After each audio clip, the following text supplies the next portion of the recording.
Hey, and there we go. Happy New Year, my friends, and welcome to the Dr. Sem Yankees Show, which is also, as you know, the Start Spreading the News Yankee podcast. Now, many people will say, Dr. Sem, where have you been? I've been where the Yankees have been. There's been nothing to talk about. There has been nothing to talk about. And so today we're going to do something a little different, a little tongue in cheek. But before we get to it, my dear friends, let's make today a great day. And how do you make your day great? It's really simple. The way to make your day great is to look around, find the good, and appreciate the good. Look around, find the good, notice it, and appreciate it, and say, there are good things in my life. I need to appreciate them, but not I need to, I do. I appreciate the goodness, the good things that are part of my life. And then to make your day even better, take that goodness and then pay it forward. Share it with others. If you can't find any goodness, you can, of course, make your own. Do something nice for somebody else. Call a friend. Tell a relative you love them. Donate your time. Donate some money. Do something nice for a neighbor. Smile. Volunteer. There's, I think at last count, 45 gazillion different nice things a person can do on any given day. Do just one of those nice things, and you'll have a great day. And of course, if you're already having a great day because you took the time to really think about everything around you and appreciate it, then pay it forward. Remember, when we give love, it comes back to us in greater amounts than we ever gave. That's not why we give it. We give it because it's the right thing to do. But when we do the right thing, most often goodness comes back to us as well. Pay it forward, be kind, make your day great. Now, unfortunately, the Yankees haven't been making any day great for any of their fans. My dear friends, I grew up on the Yankees. My first year I was a fan was 1977. I've shared the story a million times before. I won't get into it again. But throughout most of my life, the off season for the Yankees was as exciting as the regular season, by and large. Did you hear the Yankees just got Goose Gossage? What? Did you hear the Yankees just traded Chris Chambliss for Rick Cerone? Really? Wow.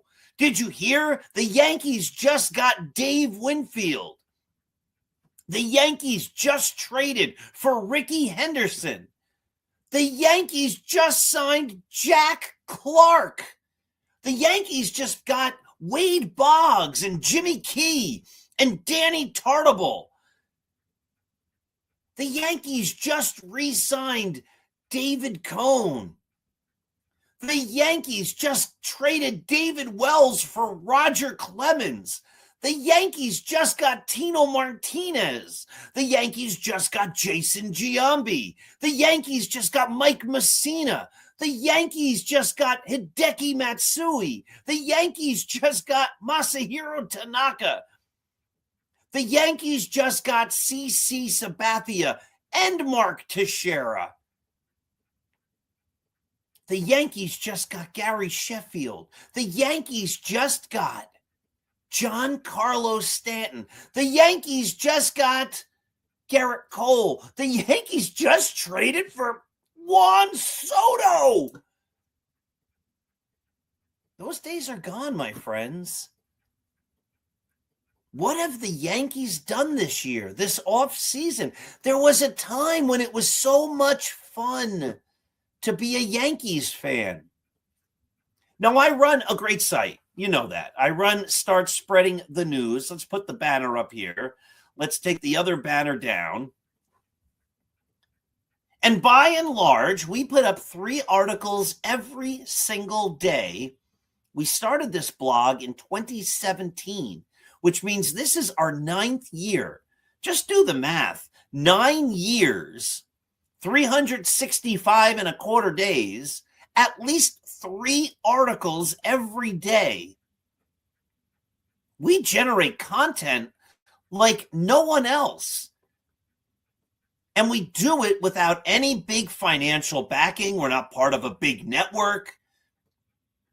We do it because we're passionate Yankee fans and baseball fans. And here's the thing. It's to the point where we have nothing to write about. And if you come to Start Spreading the News, obviously we put up historical pieces, we put up analytical pieces, we talk about the fact that the Yankees aren't doing anything. There was a great series I ran for a few weeks looking at MVPs and this false, nonsensical idea that the MVP voters are biased against the Yankees. And I disproved that every which way, including on Sunday, as the saying sort of goes.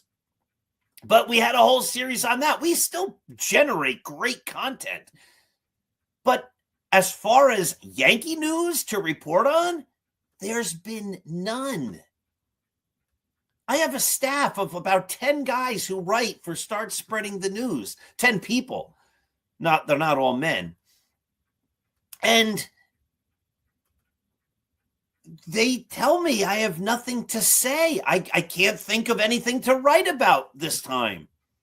How can I keep writing articles about the Yankees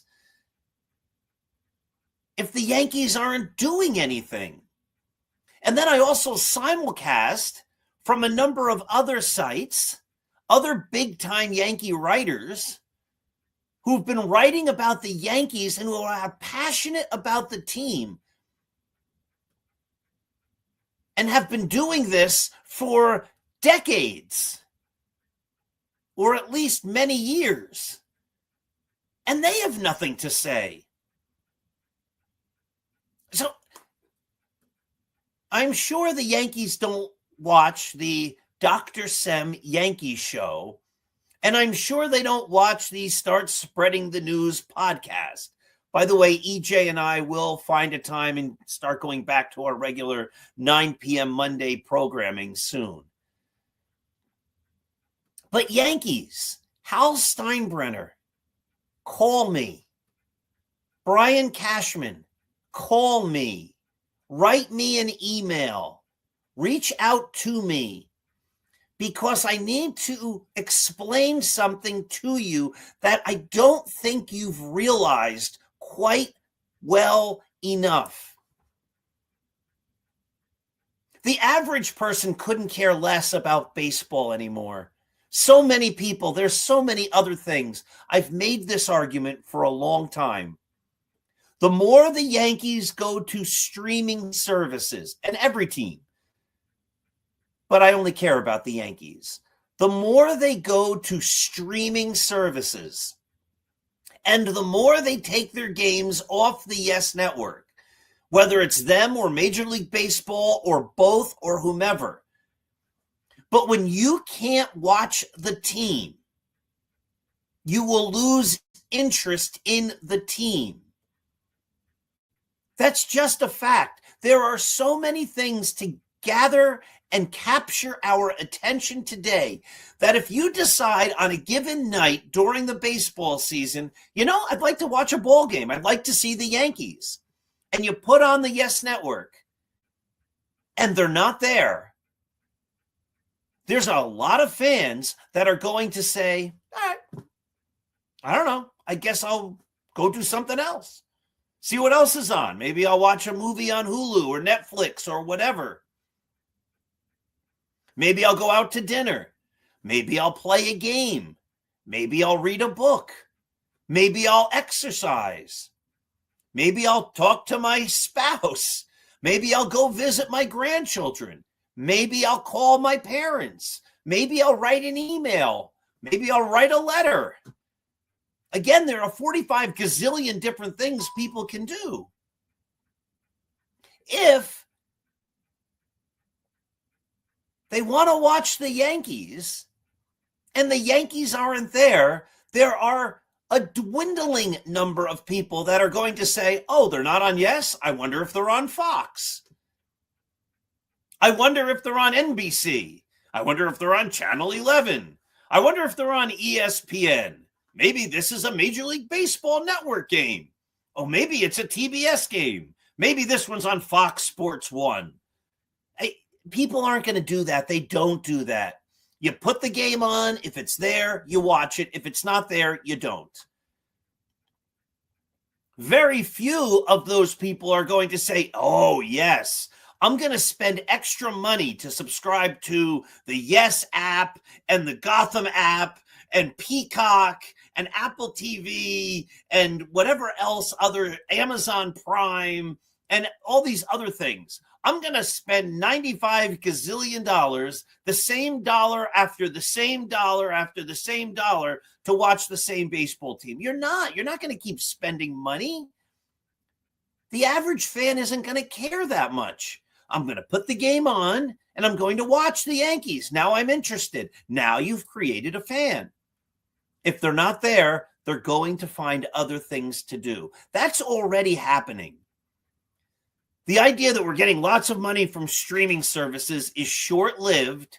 It's not going to last unless they go all to a streaming service. But the idea of being on all these different things, people are going to get fed up and say, the average fan, I don't know where the Yankees are. I'm not interested. I used to love boxing. My favorite movie is Rocky.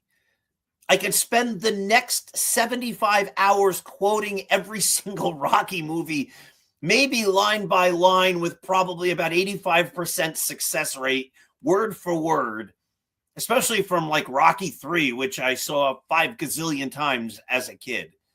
It was on HBO always when I was like 15 and 14 and 13, whatever those ages were.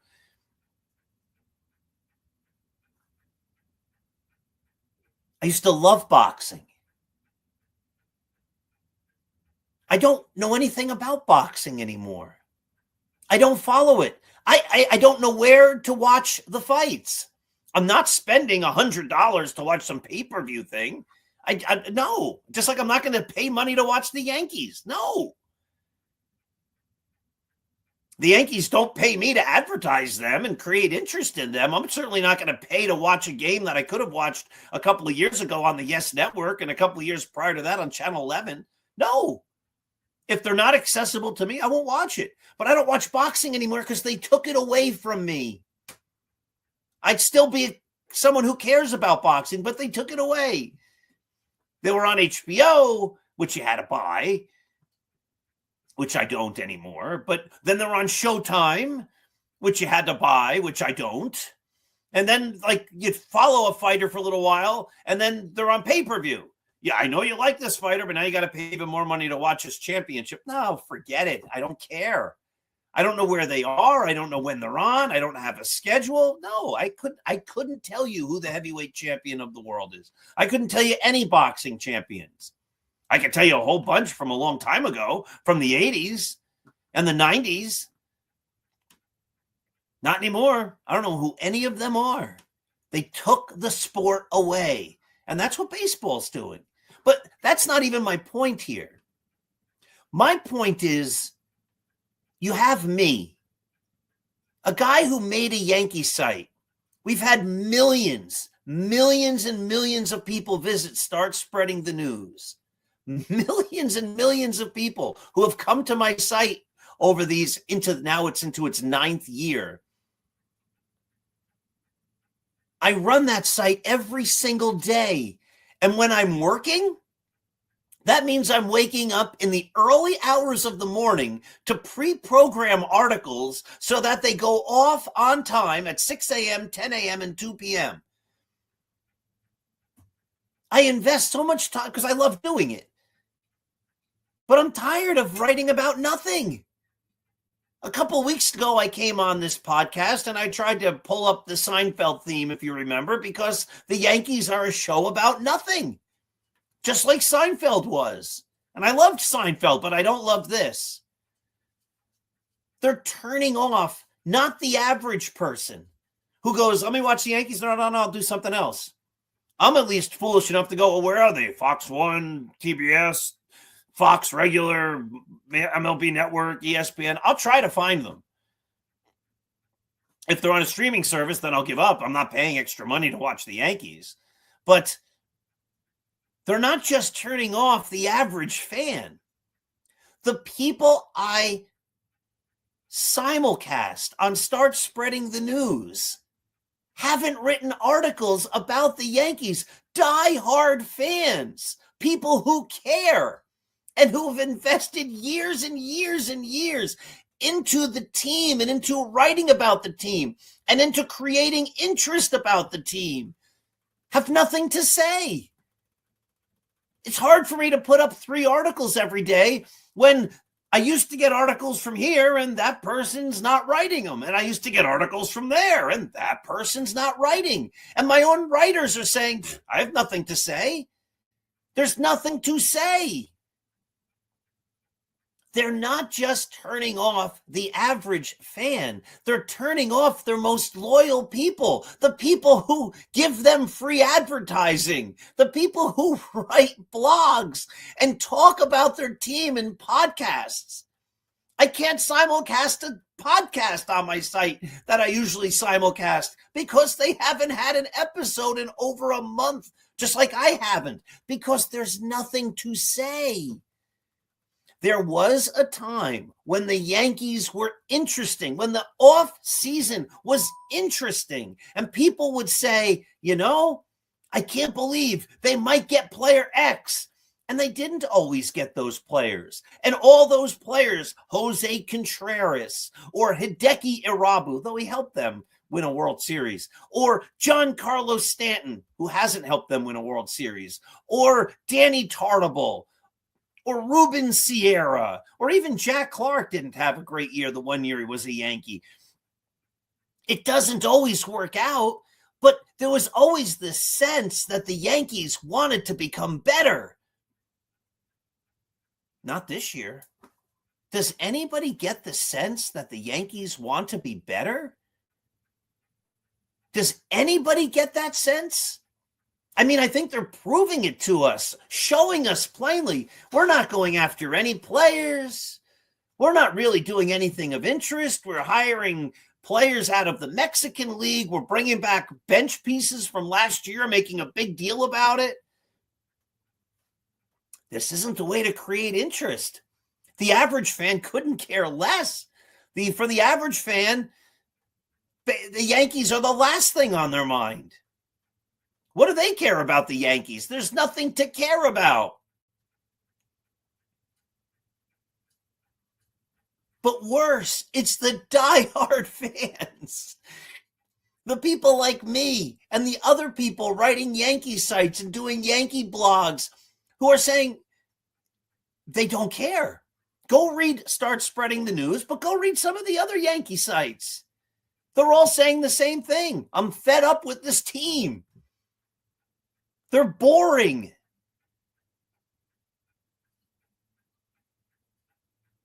It doesn't have to be this way.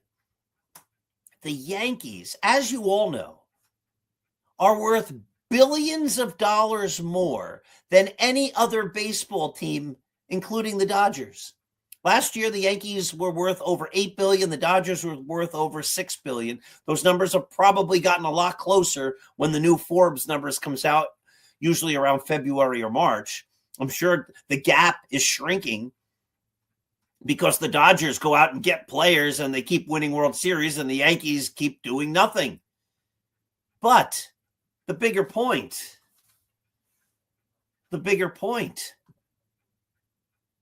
is the Yankees have the resources to be a great team, and they're deciding they don't want to be a great team. They don't want to do what's necessary to be a great team. And they're making it so that the people who care the most, like me, people who invest their own time into rooting for the Yankees and talking about the Yankees and writing about the Yankees, writing books about the Yankees, are to the point where even they don't care. At the very beginning of the off season, I wrote an article on Start Spreading the News. I'm going to rerun it in February because I said I don't see the Yankees doing much this off season. I hope they prove me wrong. But if they were to do something, these are the moves I would make. Actually, these are two different articles. I'm conflating them in my head. I wrote an article about the moves the Yankees should make, saying they're not going to make any of these. And then I wrote an article saying I don't think the Yankees will do anything. That second article is the one that's going to replay in February. I wrote it, published it in October or November, and said I'm going to run this again in February. We'll see if I was right. So far, I'm right. Yankees aren't going to make any big moves this offseason. That's what I said. And so when people get into these discussions, I hope they sign this guy out of Japan, or I hope they trade for this guy from the Rangers, or I hope they make this deal with the Las Vegas or Sacramento A's, or I hope they get this pitcher from the Brewers, or I hope they sign this guy from the Red Sox, or I hope they get that guy from the Blue Jays, or I hope they get that guy from the Phillies, or whatever. I haven't gotten into any of those conversations. I haven't even engaged them. I don't have any interest in it because I don't see them doing any of those things. Last year, I would have seen that it was a possibility. Previous years, I would have seen it as a possibility because I got this sense that the Yankees cared. I don't get the sense that the Yankees care anymore. From the beginning of the site, way back in 2017, I said the Yankees really feel like good enough is good enough. They don't want to be great. They want to be just good enough to create enough interest so that they might make the playoffs, and then anything can happen. And I've argued against that, saying that's not the way to build a great team. You don't want to go into the playoffs hoping things work out. You want to go into the playoffs with the best possible team, saying we're going in as the best, and if it doesn't work out, at least we gave it our best. My goodness, I was a marathon runner. I still play baseball. I don't go out there saying, I hope I'm pretty good. I go out there saying I'm going to give it my best. That's the way people are successful. When I write a book, I say I'm going to make it the best book I can. Am I perfect? Was I a perfect marathon runner? Am I a perfect writer? Am I a perfect baseball player? No.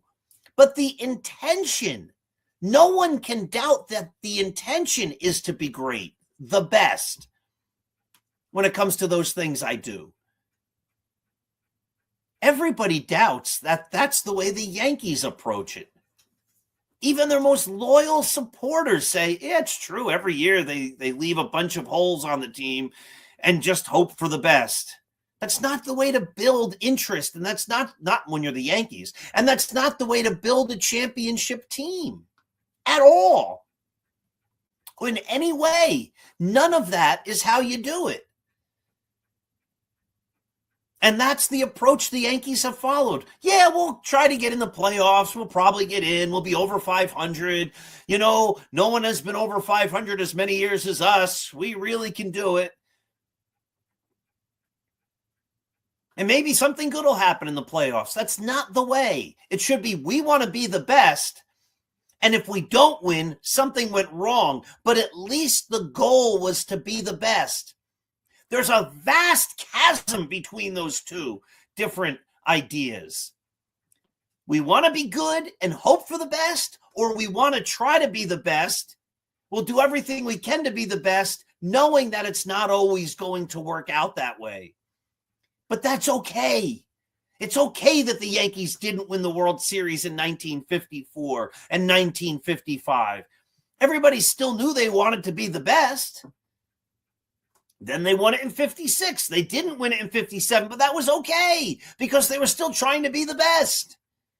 They didn't win the World Series in 97. Okay.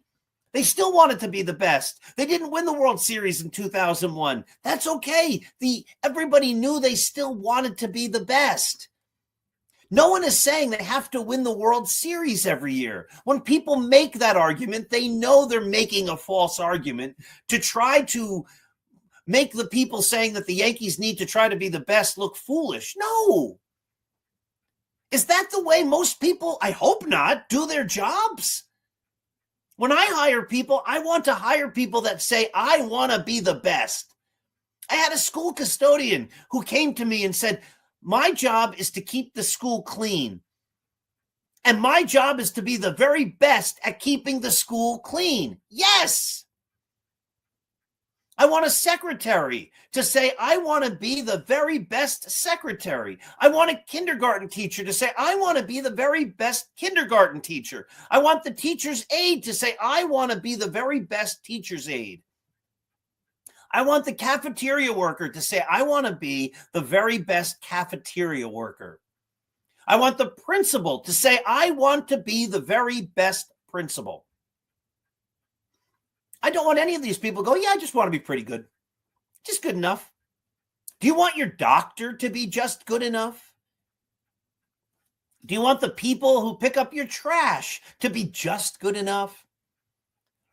In the situations in your life, do you want the people who you count on to be just good enough? Yeah, we're pretty good. Or do you want to go to the best? When you need a doctor for whatever, do you say, who's the best dermatologist around? Who's the best ear, nose, and throat doctor around? Who's the best dentist in town? Aren't you going to go to that person? Who's the best chiropractor? I want to go to that guy. Of course you do. That's not how the Yankees approach it. And no one is saying they have to win the World Series every year. What we are saying is we want them to show that they're trying to win the World Series every year by using their vast resources and their great history. The idea that they are the most successful team to build the greatest teams that should win the World Series if everything goes right, knowing that if you put the best team out there and they don't win, that's what happens. It's okay. If I know you're trying your best, I'm okay if you don't win. I'm not okay if you don't win when I know you're not trying your best. And this is what the Yankees don't understand. This is what they don't get. The fans who care, like me, have lost interest.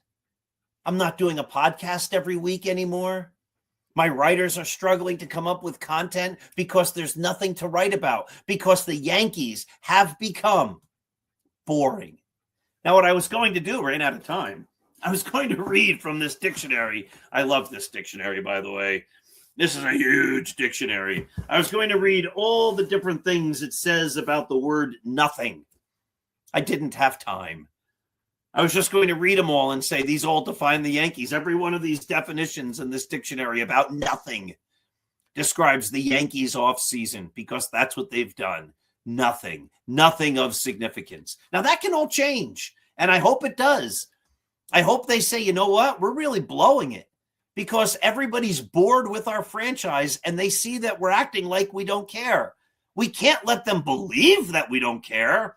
We have to show them we do care. So we better start doing stuff. Do I think that's going to happen? I really don't. I'd love to be wrong. But maybe, just maybe, the Yankees will wake up out of their slumber, realize the mistake they have been making, and do some things to get their fans, the ones who care about the team the most, interested again. And writing articles and doing podcasts and talking about the Yankees.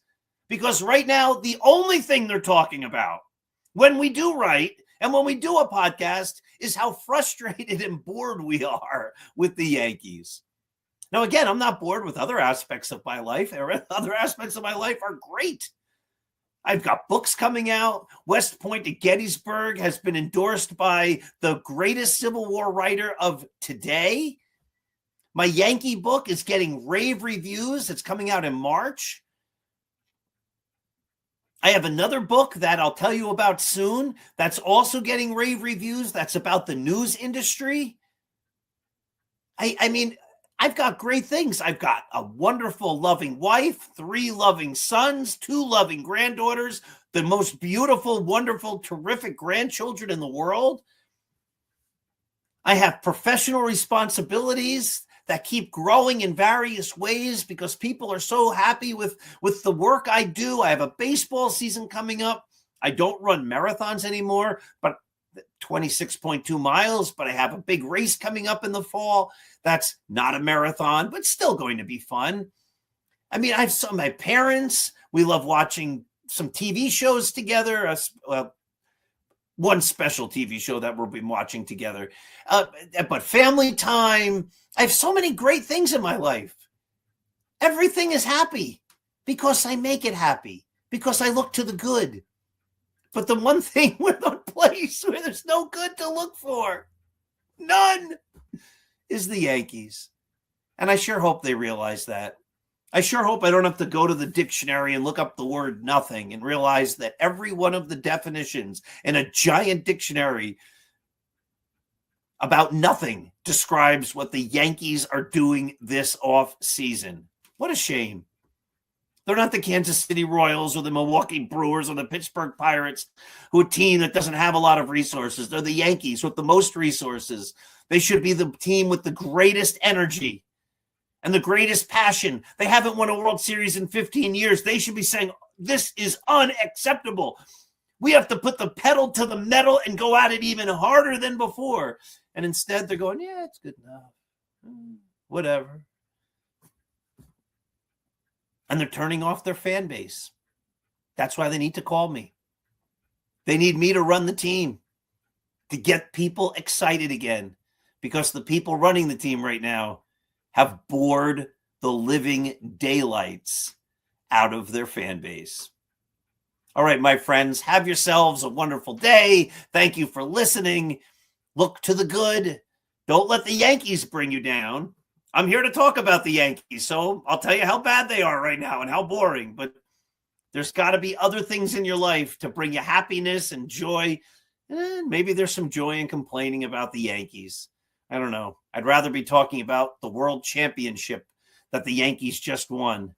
Maybe next year.